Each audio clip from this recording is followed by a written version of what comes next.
Mapagpalang araw po sa iyo, Sir Caspar. Tawagin niyo na lamang po ako sa pangalang Greg. 22 anyos.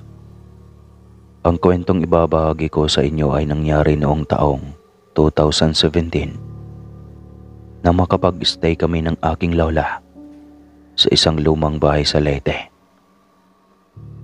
Nagkataong summer break namin sa eskwela kaya nagkaroon ako ng pagkakataong makasama kay lola sa probinsya para makapagbakasyon. Pero kakaibang bakasyon ito. Hindi kami sa isang hotel o sa naggagandahang lugar na pinagkakaguluhan ng mga turistang nagpunta.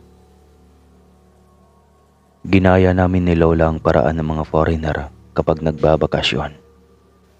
Imbes sa resort o kahit saang magagandang torres o historical places kami magpunta, ay pinili namin ang isang tahimik na lugar sa may dalampasigan, kung saan naroon ang kinongtratang bahay ng aking abuela. Mananatili kami sa lugar na iyon sa loob ng 1 linggo para makapagpahinga kami mula sa ingay ng mga sasakyan at polusyon mula sa syudad. Maganda ang bahay na aming tinuluyan. Kahit yari ito sa semento ay pininturahan ng kulay puti at malinis. Walang bakas ng daga o ipis man lang sa lugar na iyon. Maaliwalas ang paligid at malawak ang bakuran.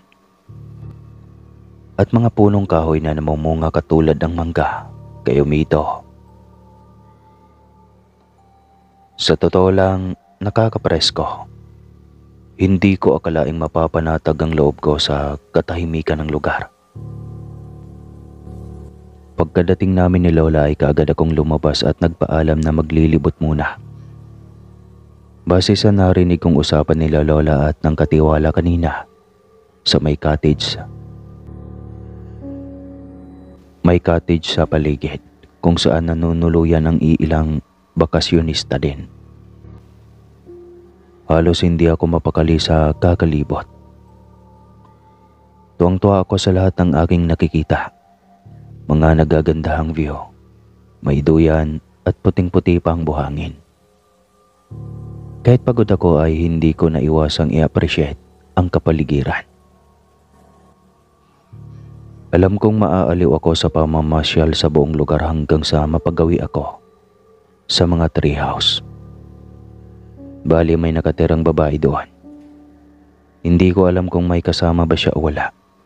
Ngunit hindi ko inabala pa ang aking sarili na lumapit dahil gusto kong bigyan ng privacy ang babae na saglit lang akong sinulyapan mula sa bintana at pagkadakay lumayo na ito doon.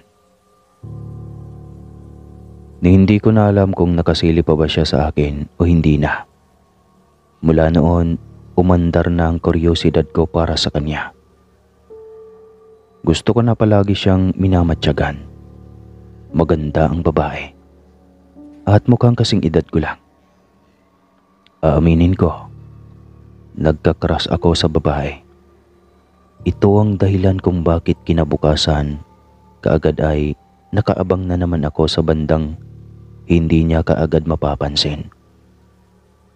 Pinili kong tanawin na naman siya at masilayan ang taglay niyang kagandahan.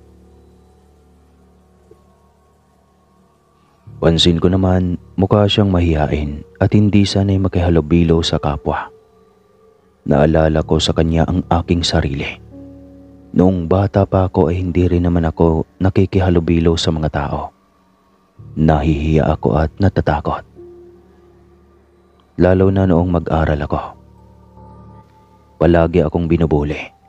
Kaya kapag may napapalapit sa aking estranghero, ay hindi na ako mapakali. Napangiti ako kahit papano. Napagtanto kong hindi ako nag-iisa. Ito siguro ang dahilan kung bakit sumama ako kay Lola imbis na makipaghalubilo sa aking mga pinsan. Hindi ako sanay na maki-jamming sa kanila. Nahihiya ako sa hindi ko malamang dahilan. Gayunpaman, hindi ako nagpatinag at mas lalo pang pinag-igi ang pagmamasid sa babae. Kahit papano, may mga bagay akong natuklasan tungkol sa babae. May mga bagay na hindi ko kailanman lubusang inakala. Natataon lang talaga na napapansin ko ang mga bagay na iyon dahil pumapasyal kasi ako sa labas. Lumalabas siya ng treehouse tuwing 6:00 ng hapon. Hindi ko alam kung saan siya nagpupunta. Tapos natataon din namang mamamataan ko siyang pauwi pa lang sa tuwing maglalakad-lakad ako sa dalampasigan sa umaga. Gustuhin ko mang isiping normal lang ang ginagawa niya ay hindi ko talaga mapilit ang aking sarili. Iba naman talaga kasi ang ginagawa niya. Napakunot-no ako nang sa halip na sa loob ay mukhang kakauwi pa lang ng babae. Magulo ang kanyang buhok at punit ang damit. Napanganga pa ako nang makitang may bukol sa tiyan nito kung saan napagtanto kong nagdadalang tao ang babae. Dahilan para manlumo ako. Akala ko pwede akong gumawa ng hakbang para makipaglapit sa babae. Ngunit hindi ko yata iyon magagawa. Mukhang buntis naman kasi siya. Nakita ko siyang pumasok sa treehouse habang inaayos ang kanyang sarili. Napalunok ako. Gusto kong lapitan ng babae pero hindi ko naman alam kung ano ang sasabihin ko. Kalaunan, nakapag-isip ako ng paraan. Umuwi ako sa rest house at nagpaalam kay Lola kung pwede ko bang bigyan ang kapitbahay namin ng pagkaing luto niya. Natuwa si Lola at pumayag. Aniya, nakakatuwang malaman na may mga tao ding kagaya namin na mahilig sa tahimik na lugar. Huwag ko lang daw kulitin ang babae at baka nais nitong mapag-isa. Nahulaan ko kasing mag-isa ang babae, lalo na tula siyang kasama man lang sa loob ng treehouse. Dala ang Tupperware na may lamang adobo. Tiyak ang aking mga hakbang na naglakad papunta sa treehouse. Pagdating doon ay tumingala ako, sabay nagpatao po. Dumungaw ang babae at sumama ang kanyang tingin nang makita ko. Kahit medyo naiilang ay pinilit kong sabihin ang aking pangalan. At nagpaliwanag na ako ay kapitbahay niya. At nasa bahay bakasyonan kami nananatili ng aking lola. Dito na dahan-dahan na kumorba ang ngiti sa kanyang labi. Kahit wala akong makitang ibig sabihin sa kanyang ngiti, ay talagang inisip ko kung may pagkawerdo ba ang babae o normal na sa kanya ang bigla na lang umisi. Dahil nabigla ko sa kanyang ginawa ay napaatras ako at dali-daling iniwan ang pagkaing nakabalot pa sa isang Tupperware. Bumalik ako kinagabihan. Sa pagkakataong iyon, hindi na ako nagpakita pa sa babae. Pinakiramdaman ko na lang siya. Pati akong nagtungo sa ilalim ng kanyang treehouse nang kabahan ako sa bigla niyang pagbaba. Basta na lang akong nag-alala. Buntis siya ngunit hindi man lang siya natakot na tumambay sa labas. Ngunit nang makita ko ang sumunod na ginawa niya, ay hindi ko ito napaghandaan. Akala ko ay gusto niya lang na magpahangin dahil malamig na naman sa labas ng bakuran. Medyo sarado kasi ang bintana ng treehouse dahil sinadyang takpan ng mga kortina ang bintana. Gayon din naman ito sa umaga. Napakunot-no ako nang makitang animo hindi siya mapakali habang sinisipat ng tingin ang halos lahat ng puno na nakapalibot sa kanya. Mas lalo pa siyang naging hulas at dali-daling umuwi papunta sa treehouse. Nakita ko nang umakyat siya sa taas. Kaya dahil may maliit namang butas, naisip kong sumilip at tignan kung ano ang ginagawa niya. Nagulat ako dahil nakatayo lang sa loob ang babae. Mukhang may balak siyang masama. Ilang saglit lang, nakita ko nang tumingala siya sa buwan. at saka naglabas ng maliit na botelyang hindi ko matukoy kung ano ang laman. Maya-maya pa ay nagpahid siya sa kanyang noo, likod, kilikili at mga braso. Gayon na lang ang pinaghalo kong gulat at takot nang makita ang dahang-dahang pagbabago ng kanyang anyo hanggang siya ay magkaroon ng matutulis na pangil. Hindi ko alam kung paano ba ang magiging tamang reaksyon. Hindi makapaniwalang napaatras ako at nagpas siyang lumayo, pero bago ko pa iyon magawa ay umangil na ang babae at humuni na kagaya ng sa mga aswang. Gayon na lang ang paghuhurimentado ng aking dibdib. Ito ang unang pagkakataong nakakita ako ng aswang. Halos lamunin ang buong pagkatao ko ng matinding takot.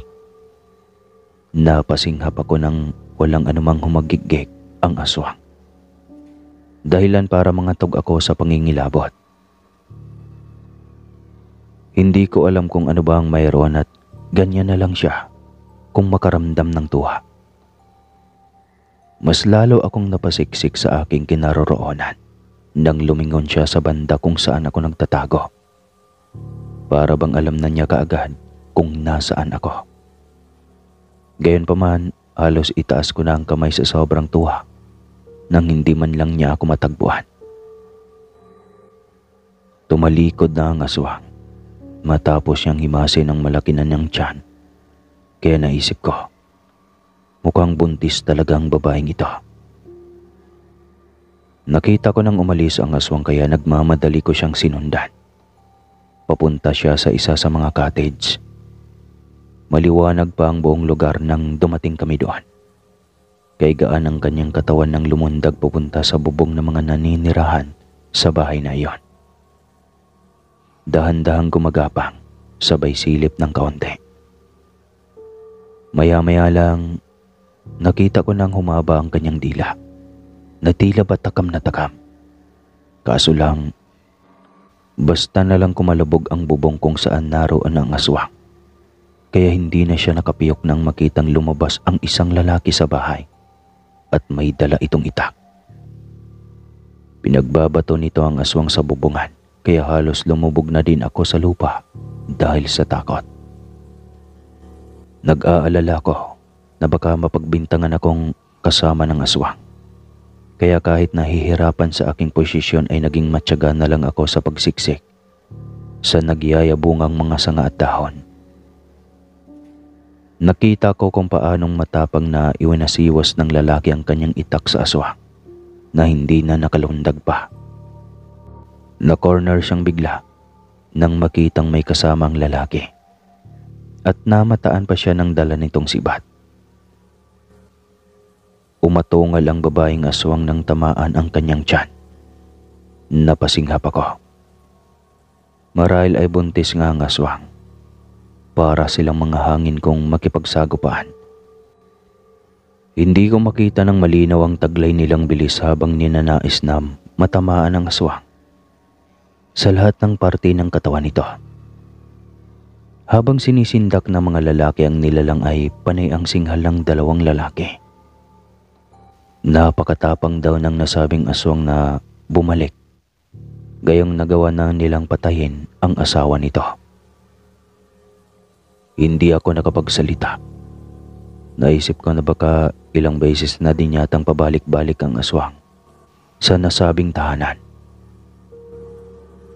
Akala niya siguro ay may buntis doon at nagtatago lang. Ngunit dahil puro lalaki ang naabutan niya sa cottage, ay hindi na siya magkanda-ugaga sa pagtakas. Mabuti na lang nakalayo siya kaagad. Mabuti na din yon. Hindi sa ipinagtatanggol ko siya. Kung minsan naalala ko nang naikwento sa akin ni Lola na may mga aswang daw na hindi nila kailanman nagustuhan ang pagkataong mayroon sila, na hindi nila sinasadyang maging aswang. Minsan may mga bagay talaga na kahit ayawan nila ay pilit talagang nananaig sa kanilang pagkatao, lalo na't dumadaloy sa kanilang dugo ang mga lahing ganito. Gustuhin ko mang sundan ng babae ay hindi ko magawa.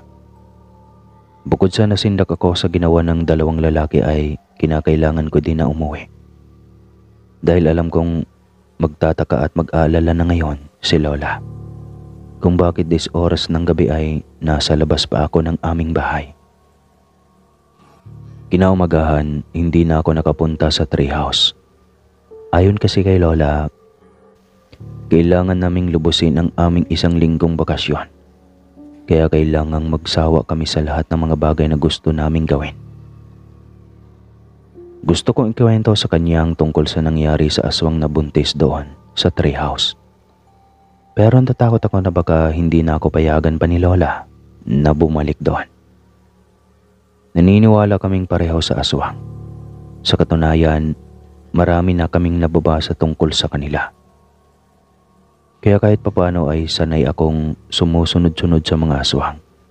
Dahil may mga nababasa ako sa libro na hindi sila basta-basta nanunugot. Ngunit palagi akong pinaalalahanan ni Lola. Huwag daw kaming masyadong magtiwala sa mga tao. Ayos lang naman sa akin yon. Nagpasya kaming maligo sa dagat. Naabutan ko ang dalawang lalaking umuukupa sa isa pang cottage. Mukhang may something sa kanila. At habang nakatitig ako sa dalawa, nakakasiguro ako na may isa sa kanila ang hindi tunay na lalaki. Sa kabilang banda naman ng batuhan ay may isang babae. Sa tingin ko, siya naman ang nakatira sa unang cottage. Tahimik lang ang babae, pero hindi siya masungit. Nakilala namin siya sa pangalang Ria. Mabilis naming nakapagpalagay ang loob ang babae. At ayon pa sa kanya, nagbabakasyon lang daw siya para makalimot sa sakit na kanyang nadarama dahil sa pagkawala ng kanyang anak. Kapapanganak lang niya nang magkaroon ng komplikasyon ang sanggol, dahilan para hindi ito mabuhay.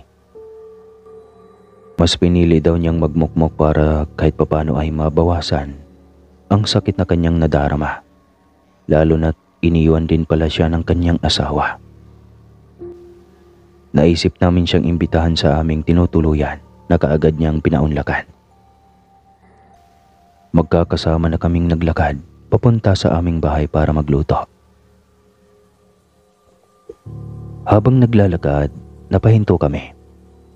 May naulinigan kaming matinis na iyak ng isang sanggol. Kaya nagkukumahog kaming hinanap ito. Hanggang sa makarating kami sa treehouse. Kumabog ng husto ang aking dibdib.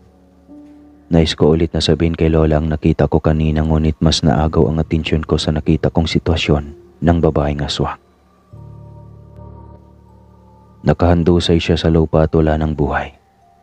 Nasa kanyang paanan naman ang sanggol na duguan pa. At wala man lang damit.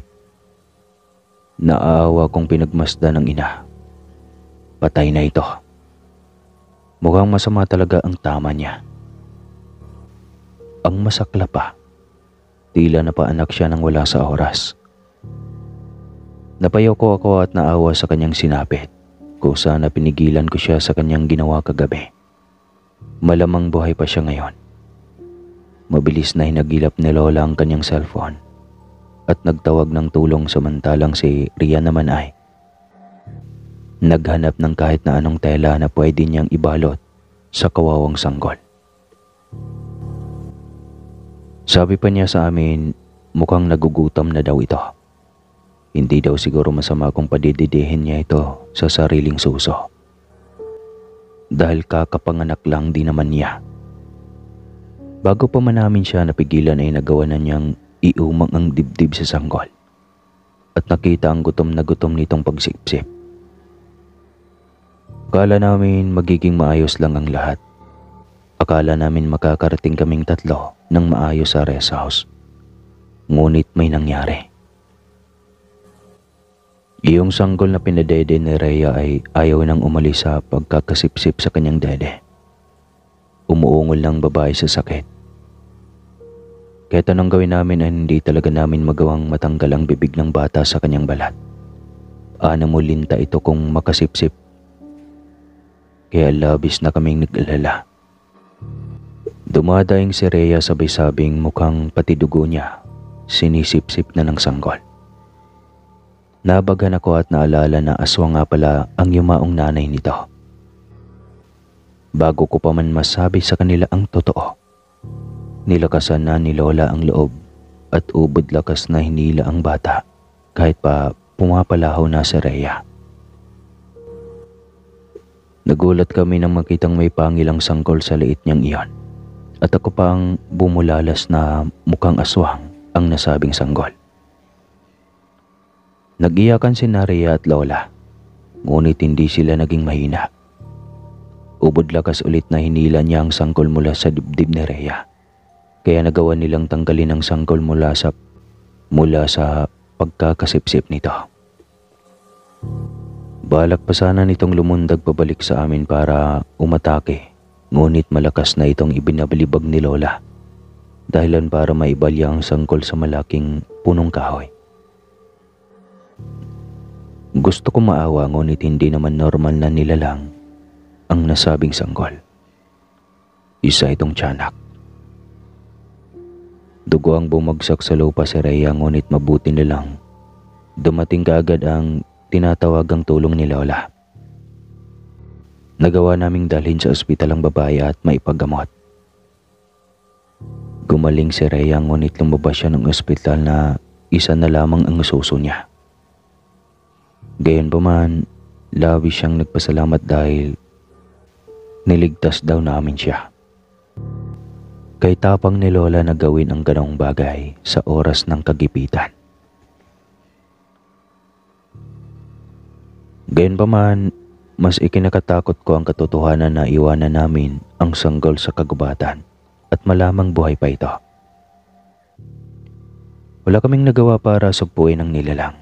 Sana lang walang magkamaling maligaw sa treehouse at baka ito pa ang maging dahilan para madisgrasya ang kahit sinong bakasyonista.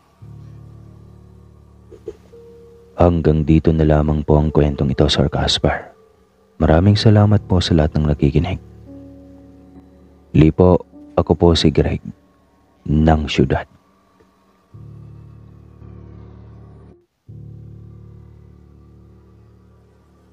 Mapagpalang araw, Sir Casper. Ako nga pala si Boy, 25 anyos. Isa akong mangingisda at naninirahan sa gilid ng baybayin ng Ormoc City. Dito yon sa lalawigan ng Leyte. Marami siguro sa inyo ang hindi naniniwala sa mga aswang. Pero gusto kong sabihin sa inyo na sila ay totoo. At literal na kumakain sila ng tao. Lumaki akong busog sa mga kwentong puno ng kababalaghan na alam kong labis na magpapatindig sa aking balahibo. Bata pa lang kasi ako ay nakitaan ako ng taglay na kakayahan ng aking mga magulang na makakita ng mga kababalaghan, kaya halos hindi sila mawalay sa akin sa takot na baka kunin daw ako ng mga nasabing nilalang na hindi na nila magagawang pansinin pa. Taong 2015 nang magdesisyon sina mama papa na pasukin ang hanap buhay na pangingisda.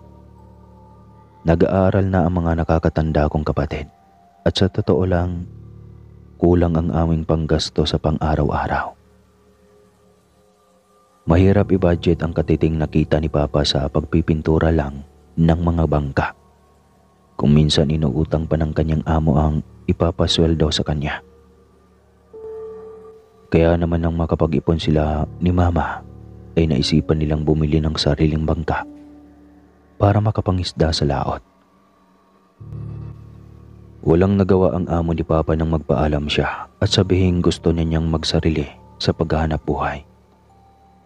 Wala siyang utang at walang kapalpakan sa trabaho. Kaya hinayang naman ang kanyang amo sa kanya.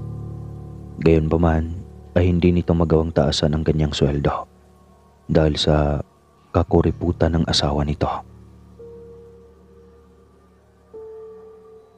May asosasyong binuo ang mga mangingisda sa amin.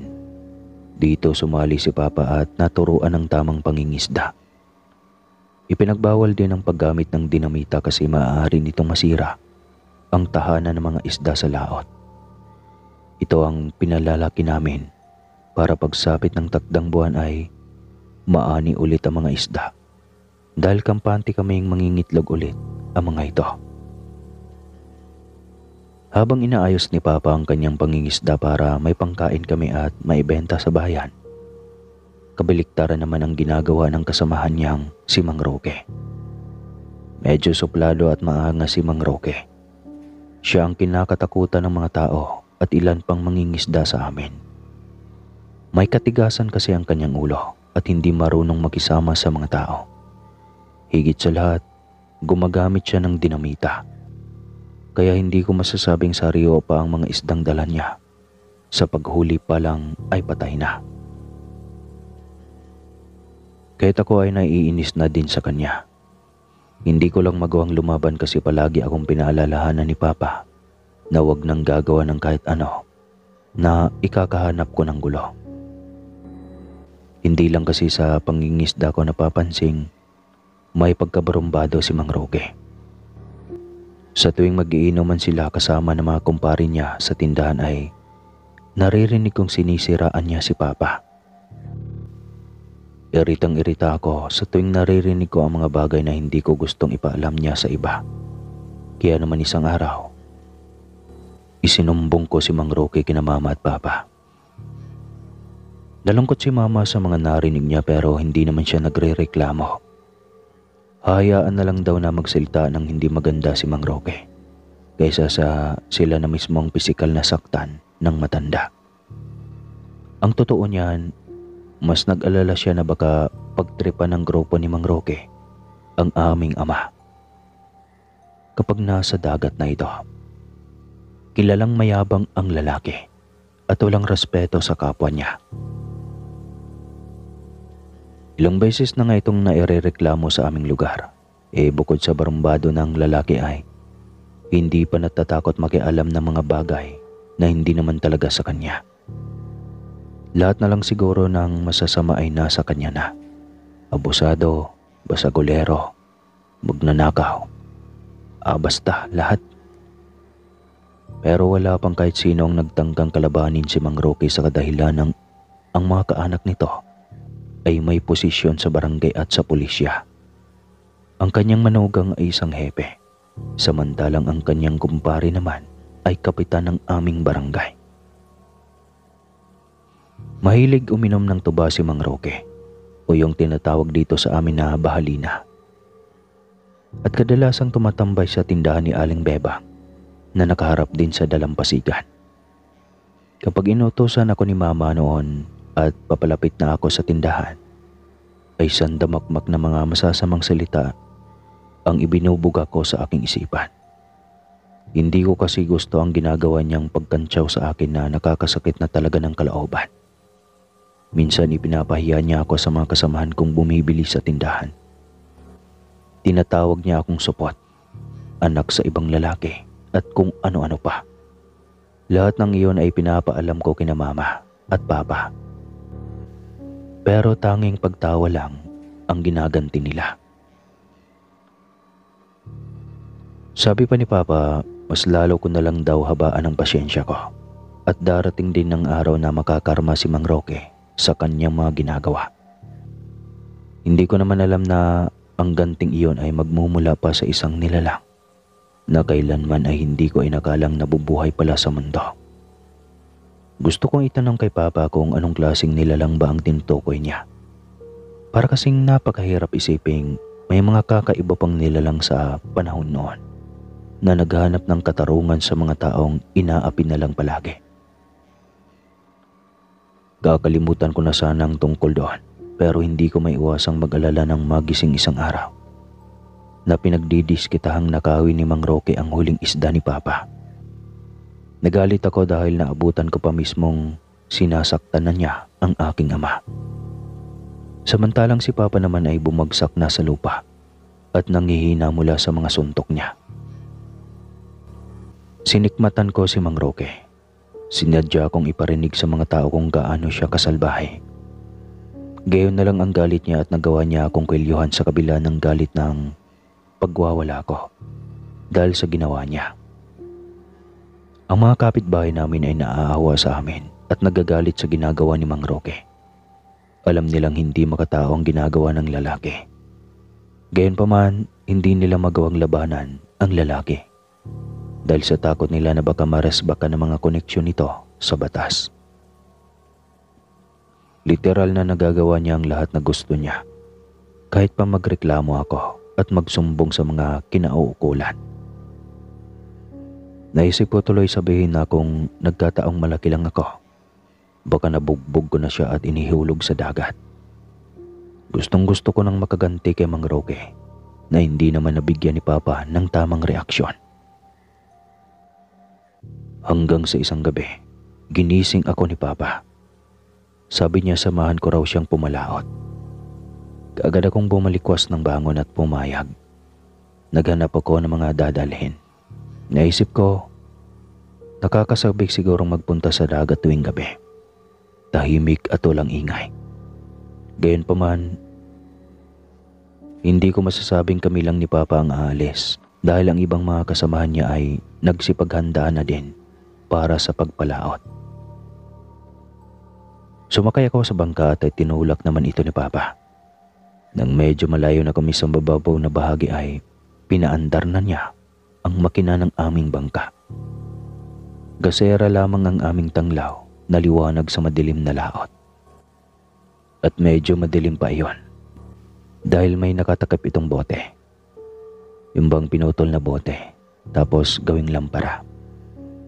Sinasadya namin iyon na maglagay ng ganon para kung sakaling may iibang sasakyan ang dumaan ay makita kami o makita yung gasera na ginagamit namin. Nang sa ganon ay iiwasan kami nung sino man ang mapadaan sa pwesto namin. Balik na po tayo sa kwento. Habang naghihintay ng ilang sandali na makarating sa aming pwesto, biglang pinatay ni Papa ang makina ng bangka kaya nagtaka ako. Wala pa kaming spot kung saan dapat mangisda pero inilapit lang ni Papa ang hintuturo niya sa labi.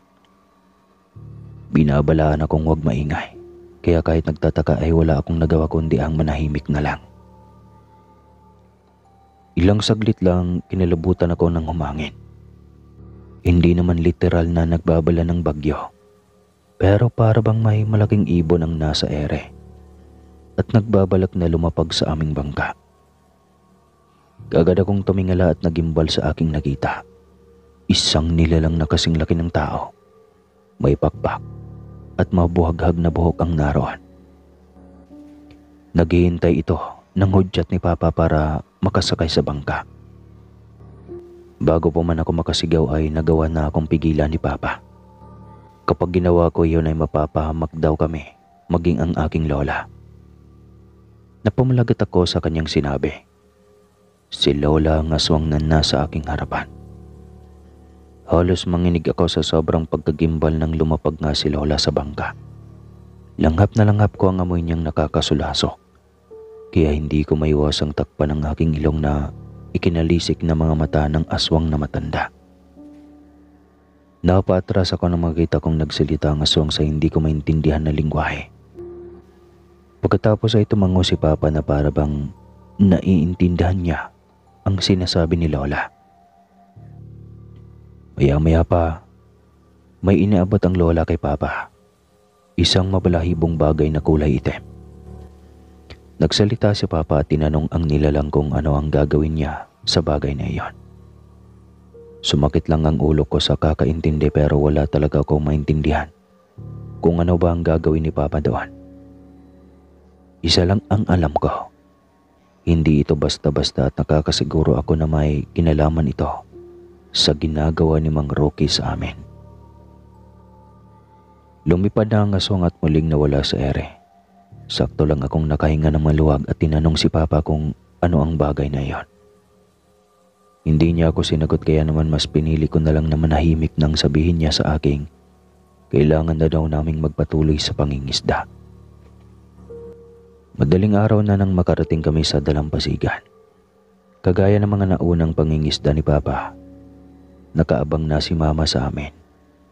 Pero naroon din si Mang Roque at Mukhang may binabalak na namang masama laban sa amin. Naikuyom ko ang aking mga palad. Alam kong masamang lumaban sa nakakatanda pero kailangan kong gawin ito. Para wag na kaming api-apihin ng walang modong si Mang Roque. Palihim akong dumukot ng buhangin. Kinakabahan ako sa gagawin ko ngunit sumiklab ang galit sa aking buong pagkatao nang makita kong nakapamewang pang naglakad palapit sa akin. Naroroonan namin si Mang Roque at napakalapad ng ngisi nito. Nakita kong umangat ang kanyang mga kamay at sinuri kung gaano karami ang isda na nahuli namin. Sa matapang niyang boses, minanduhan pa niya kaming hatiin daw ang huli namin at sa kanya mapupunta ang kalahati. Kumilos ako at isasaboy na sana sa kanyang muka ang buhangin. Ngunit naunahan ako ni Papa. Kinuha niya ang mga huli naming isda at hinati.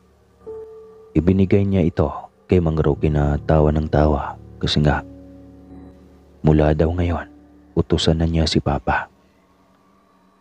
Galit na galit ako at hindi maiwasang magtampo kay Papa. Siya dapat ang nagtatanggol sa amin pero hindi ko maintindihan kung bakit kailangan niyang gawin ang bagay na ito para lang sa walang kwentang tao. Hinabol ako ni Papa at kinausap. Aniya, hindi ko raw dapat pangungunahan ang desisyon niya dahil papunta pa lang daw ako sa pagganti kay Mang Roque. Hayon at pauwi na siya.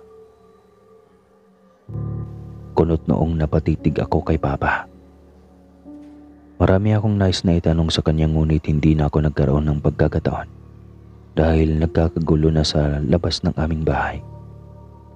Nagkatinginan kami ni Papa tsaka nagmadali sa paglabas. Nakita namin ang nandidiring mga mukha ng mga taong nakapalibot sa baybayin. Pinapanood nila ang hayok na paglantak ni Mang Roque sa mga hilaw na isda na bigay ni Papa. Duguan ang bibig nito, lalo na at nilalantakan pa ng lalaki pati ang matutulis na tinik ng hilaw na isda. Pati ulo ay hindi niya pinatawan. Lahat ng iyon ay kanyang nilamon. Pagkaramdam ko, mahasol pa siya sa isang tunay na aswang. Nangilabot ako sa kanyang ginawa para siyang sinaniban dahil misto lang nawala siya sa kanyang sarili.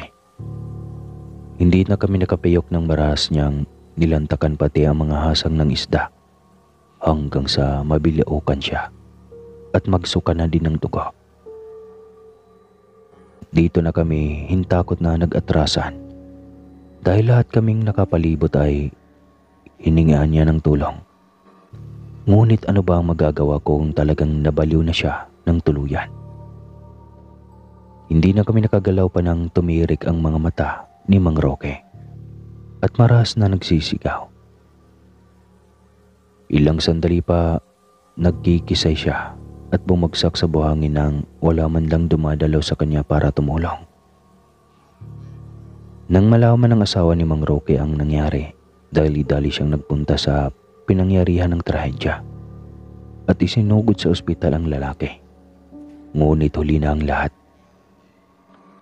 Pumanaw na ang lalaki dahil hindi kinaya ang sakit ng pagkakabao ng mga tinik sa kanyang lalamunan. Kumalat sa buong bayan namin ang nangyari kay Mang Roque. Umiiyak na nagwala ang kanyang asawa.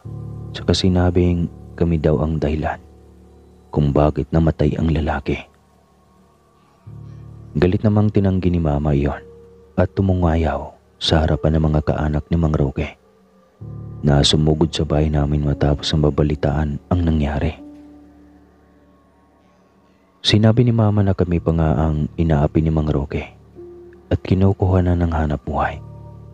Tapos kami pa ang pagbibintangang pumatay. Pinatotohanan naman ito ng mga nakasaksi at nakakita sa ginawa ni Mang Roque na pang-aapi sa amin. Ang nangyari, nagkaisa pa ang mga kapitbahay namin sa pagpapaalis sa mga kaanak ni Mang Roque at pinagsabihan silang lubayan na kami. Pagsapit ng gabi, nakasalampak ako ng upo sa may buhanginan. Nakatanaw ako sa malawak na karagatan. Di nagtagal. Nagulat ako nang nagtaka nang may mapansin akong kulay itim na bagay na lumilipad papunta sa aking kinaroroonan. Tinangka kong umatras ngunit huli na para gawin ko iyon. Basta na lang lumapag sa aking harapan ng aswang at nakangisi akong binati. Sa labis kong paggagulat, naintindihan ko ang kanyang sinambit. Kinakamusta niya ako at tinanong kung pwede ba akong sumama sa kanya. Nanginig ako sa takot, ngunit hindi ko naman magawang tumanggi. Basta na lang akong napasigaw nang sapilitan akong hinila ng nilalang at isinampa sa kanyang likuran. Humalakhak ang aswang pero iba ang naging dating niyon sa aking pandinig. Tila ba umaatungal. Hindi ako nakapayok nang makita kong lumilipad na at tumataas sa ere ang nilalang hanggang sa humahangin na ng malakas sa aking kinaroroonan. Halos panawan ako ng ulirat sa labis na takot. Hindi ko alam kung ano ang mangyayari sa akin. Pagkatapos nito, para bang dediretso na ako sa langit dahil sa nerbiyos.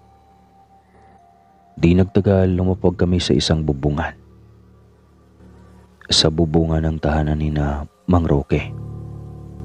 Mahinang minuistrahan ako ng nilalang na wag akong maingay, tsaka siya bumaba. At kasing gaan ang bulak na lumapag sa lupa. Pagbalik niya, may pasa na siyang putol na katawan ng saging na kasing haba lang ng 2 danggal. Binilinan niya akong maghintay doon at muli na naman siyang bumalik. Munti ka na akong panawan ng ulirat nang sa muli niyang pagbalik.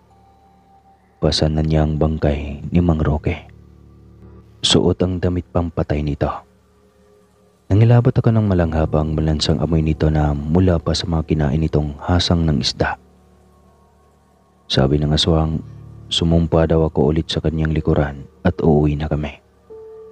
Kahit natatakot ay pinili kong sumakay pa din sa kanyang likuran at lumipad na paalis.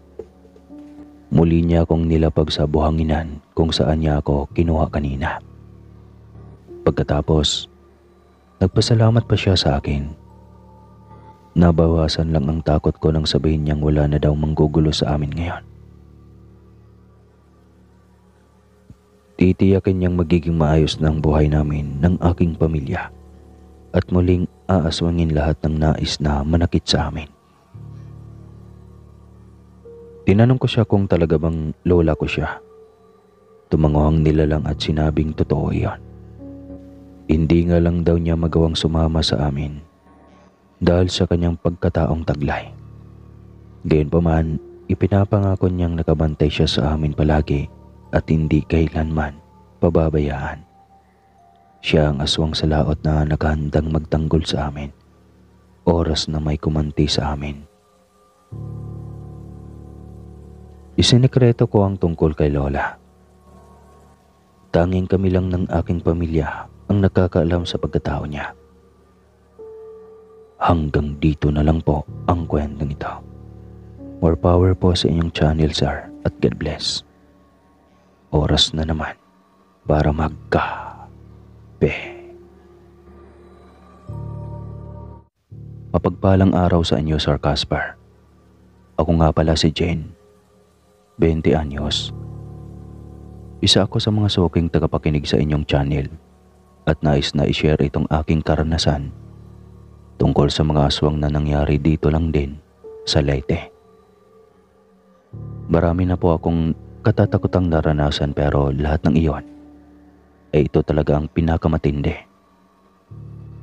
Sa katunayan niyan, hanggang ngayon ay may panahon pa din talaga na napapanaginipan ko ang mga tagpong minsan nang nagpahamak sa akin at ng aking mga kaibigan. Buong akala ko nga, katapusan na namin. Mabuti na lang at nagawa naming makaligtas sa tulong ng mga taong nakapaligid sa amin at sa kwintas na minsan nang ipinahiram sa akin ng isang taong mahalaga sa aking buhay. Nasa ikalawang taon ko na sa pagiging scholar student noong magdesisyon akong lumipat ng tahanan mula sa aming bahay at manuluyan sa isang dorm. May kalayuan kasi ang bahay namin sa school, kaya kailangang bumukod ako para wag malate sa araw-araw. Malapit na kasi akong magtapos, sunod-sunod ang project at exam, tapos paggawa ng mga thesis. Kaya medyo nahihirapan akong mag-adjust kapag araw-araw pa kailangang bumiyahe. Iba po kasi ang patakaran ng school kung saan ako nakuhang scholar.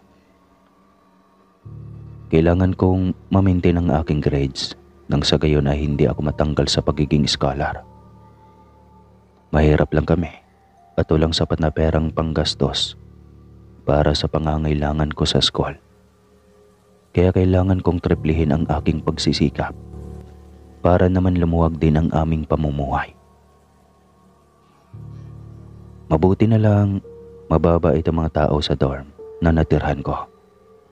Sila ay mga kadormate ko na sina Christine at Romilin. Isang mayamang anak si Christine na ginusto lang na mag-dorm, samantalang si Romilin naman ay isang scholar din at naka-assign naman sa kantin. Ako kasi ay sa library naka-assign para maging isang assistant ng head librarian. Masaya na din naman ako kahit nakakapagod ang maging scholar. Mahilig kasi ako sa libro, kaya kapag oras na ng trabaho ko sa library, ay sandamakmak na mga kwento ang nababasa ko. Naka-aircon pa ang aming library, kaya relax na relax kami kapag nagbabasa. Mabait naman si Ma'am Bless, ang aming librarian. Palibhasa, dati ko siyang teacher noong elementary days ko at nalipat sa school na ito. Kaya tuwang-tuwa kami nang magkita at magkasama sa library. Sa katunayan niyan, siya ang nag-i-endorso sa akin ng mga librong hindi ko lubos akalaing hango pala sa tunay na buhay. Mga librong hindi ko akalaing naging karanasan din ng mga manunulat laban sa mga aswang na nakasagupa nila. Mga kwentong ipinakilala lahat ng klase ng aswang, nakakalipad man o hindi. Nagawa nila itong isulat at ibahagi sa mga estudyante para magsilbing babala sa kanilang mga galaw na hindi dapat magtiwala sa mga estranghero at kahit sino. May isang libro na ipinahiram sa akin, si Ma'am Blessed. Ito ay tungkol sa magkaibigang aksidenteng napadpad sa isang lugar kung saan may mga naninirahan palang aswang. Buong akala ng magkaibigan ay ligtas ang lugar na kinaroroonan nila. Magandang tanawin at kay babait na mga tao. Kaya naman hindi nila lubos akalaing ang kanilang pinapasok na pagtitiwala sa mga residente doon ay parte pa lang ng bitag na nilikha ng mga aswang. Dahil dito ay naging malakas ang pakiramdam ko sa paligid. Naniniwala ako na lahat ng mga kwentong nasa libro ay hindi naman isusulat ng walang basihan. Kaya alam kong lahat ng nababasa ko ay totoo, lalo na sa ugali, kakayahan at kapangyarihang taglay ng isang aswang. Ako pa naman ay bukas ang aking third eye, kaya ayaw kong nakakakita ng mga kababalagan. Palagi akong binabangungot at madalas magsisigaw dahil sa takot. Katunayan niyan, ilang beses na akong lumipat sa isang doktor para lang magsagawa ng therapy upang matanggal ang takot ko sa mga ganoong bagay. Na-diagnose akong may schizophrenia. Pero alam ko kung ano ang nakikita ko. Ang siyensya nga naman, bawat kababalaghan ay may tamang paliwanag. Pero iba talaga kapag sinabi kong nakita ang mga bagay na masyado ng out of this world. Sobrang nakakatakot. Sa katunayan, dahil sa takot ko sa aswang ay nagkaroon ako ng ideya kung paano tapusin ang thesis ko tungkol sa mga Philippine folklore. Gayon na lang ang tuwa ko ng finally. Makakapagpahinga na din ako habang naghihintay na lang na i-compute ng mga professor ang grades ko at ang schedule kung kailan ba ang aming graduation day. Maaga akong umuwi sa dorm isang hapon nang marinig ang sabik na usapan ni na Christine at Romilin tungkol sa nalalapit na piyesta sa probinsya. Namataan nila akong nakikinig sa kanila kaya tinawag ako ni Christine at kinausap. Sabi niya, baka raw gusto kong sumama sa kanila. 2 araw lang naman ang itatagal nila para makipiesta. Tsaka malapit lang naman. Sa kabilang bayan lang daw. Masyadong seryoso si Christine habang sinasabi iyon, kaya alam kong sincere siya sa pag-iimbita sa akin. Hindi ko siya matanggihan, total naman wala na akong gagawin. Sa susunod na buwan ay uuwi na din ako sa amin para ipaalam kina mama kung kailan ba ang exact date ng aming pagtatapos sa kolehiyo. Kinagabihan, maaga kaming natulog ng aking mga kasama. Hindi ko alam kung gaano katagal kaming nahimbing. Basta lang kasi akong nagising at tila ba nilalamig. Bumangon ako at nagtaka nang malingunan ko ang bintana ng aming higaan na kay laki ng pagkakabukas. Kaya pala malamig at parang naninigas ang mga binti ko. Nakaharap kasi ako sa bintana kung saan bumubuga ang malamig at malakas na ihip ng hangin. Tumayo ako at nilapitan ito para isara, kaso lang natigilan ako. May namataan akong isang matandang babae sa ibaba ng aming dorm. Kinilabutan ako na makitang nakadipa ito habang nakatingala sa maliwanag na buwan. Kulay itim ang suot nitong bestida, abot hanggang sakong at nakapaa. Ang kanyang buhok ay mahaba at kulay puti.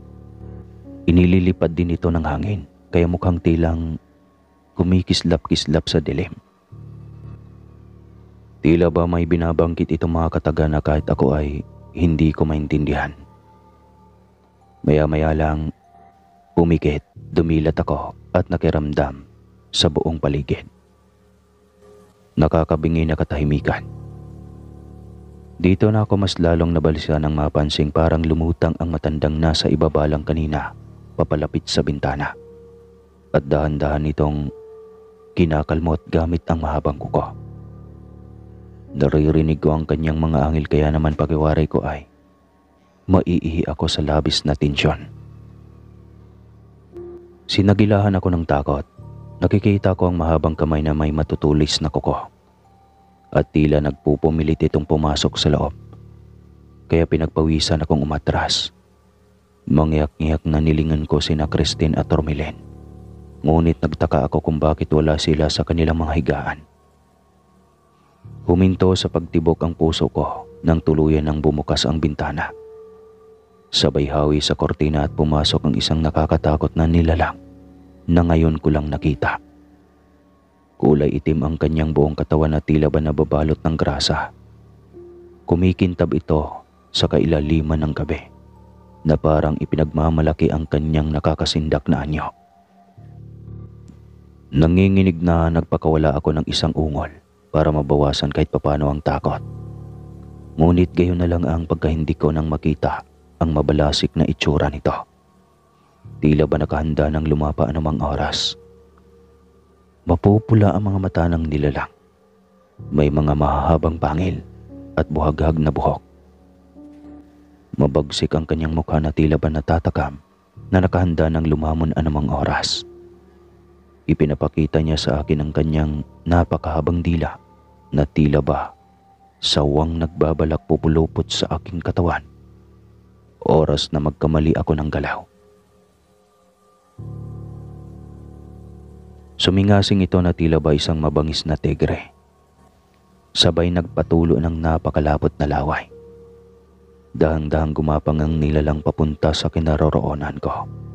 Tsaka iniangat ang kanyang mahabang kuko. Nararamdaman ko ang pananabik niyang malantakan ako. Kaya wala akong ibang ginawa kundi ang ubusin ang aking lakas para magpakawala ng isang malakas na sigaw na siguradong bibingi sa kanya. Ngunit marahas niya din akong sinakal, kaya hindi ako nakatawag ng tulong. Masusuka na nahihilo ako sa nalanghap kong amoy mula sa kanyang katawan. Nakakasulasok at tila ba naaagnas.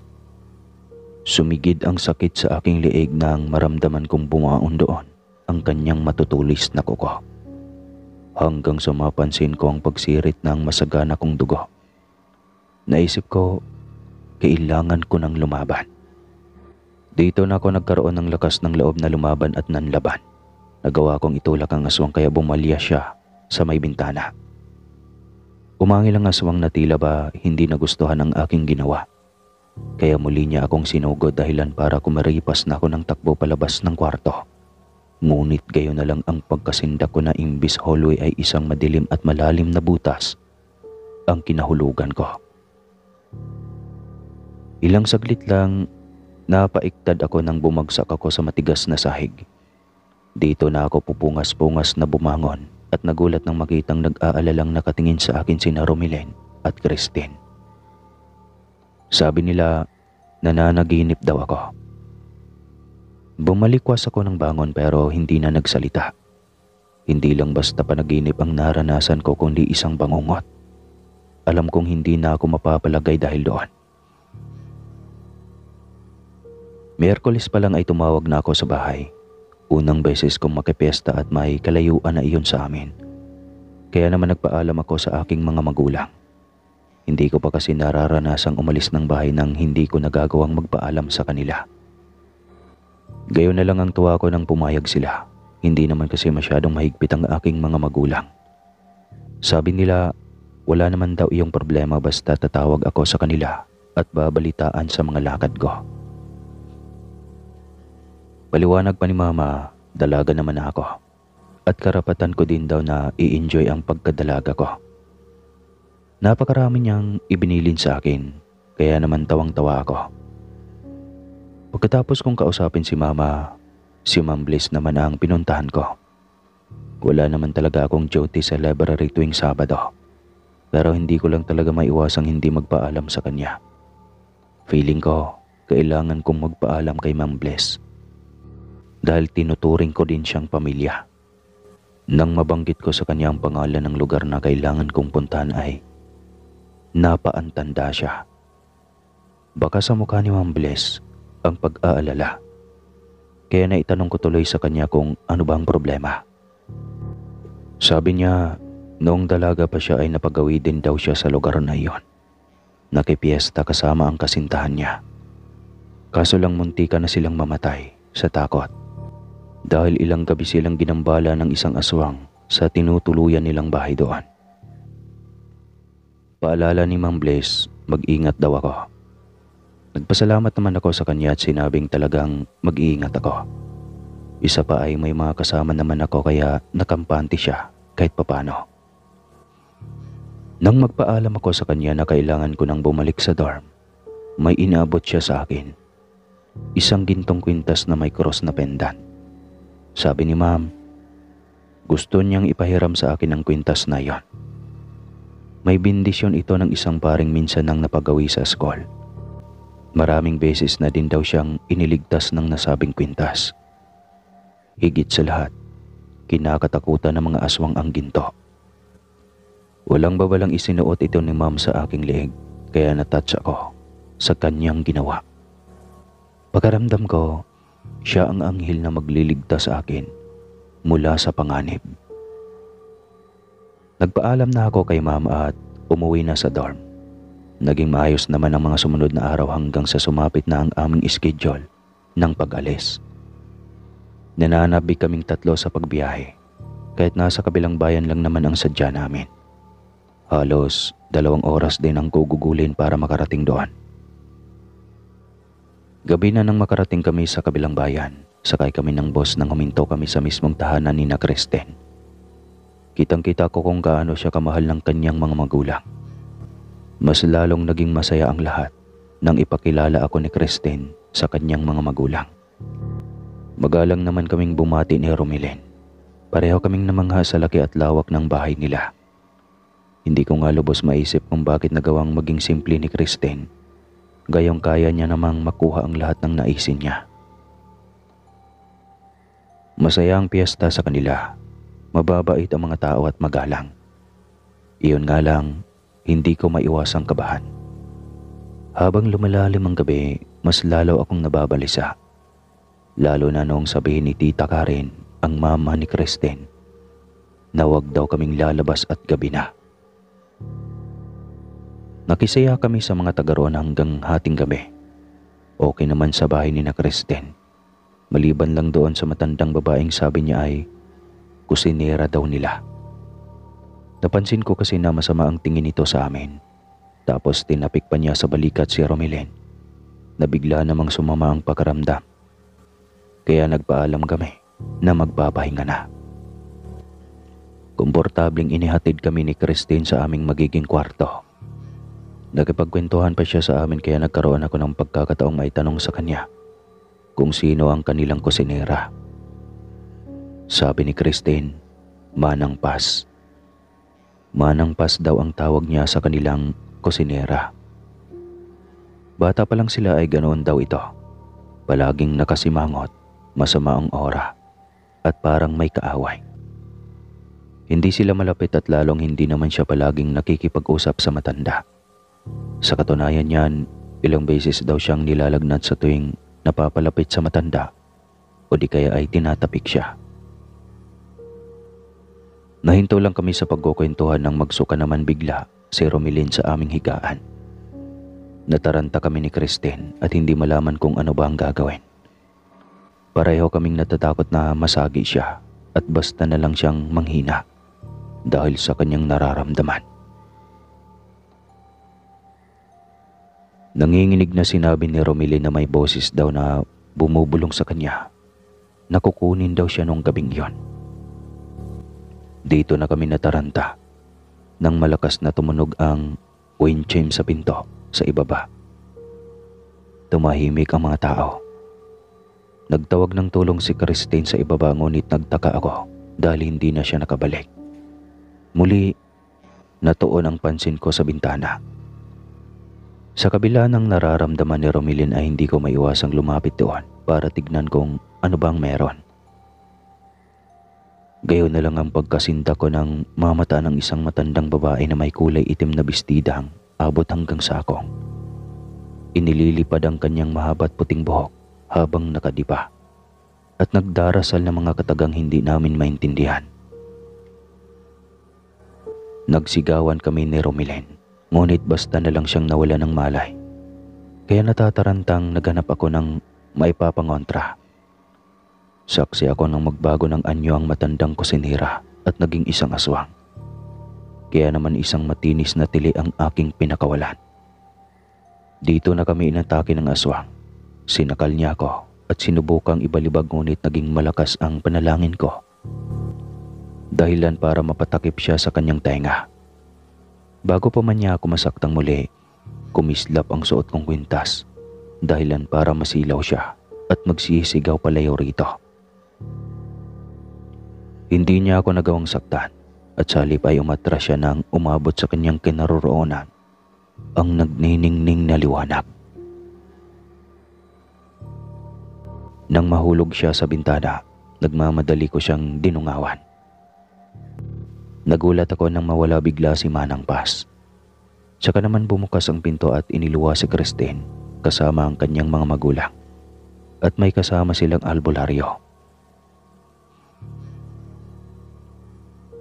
Minadaling ginamot ni Kapid Ring si Romelin. Pagkatapos ay nilagyan ng pangontra para wag nang malapitan pa ng aswang. Tinapik ng matanda ang aking balikat.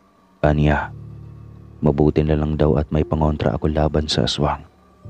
Isang malakas na uri pa naman ang nagbabalak na manggulo sa amin dahil ito ay isang berbalang. Mabuti na lang nagawa namin itong itaboy. Nakauwi na kami't lahat, ngunit ayon kay Christine, hindi na raw nagpakita si Manang Paz. Mukhang natakot ang matanda kaya hanggang ngayon ay hindi na ito nagparamdam pa. Hanggang dito na lang po ang kwentong ito. Maraming salamat po sir at God bless sa channel mo. Muli po, ako po si Jen ng Leyte. Huwag kalimutan talagang magkape kasi ang sarap nun eh.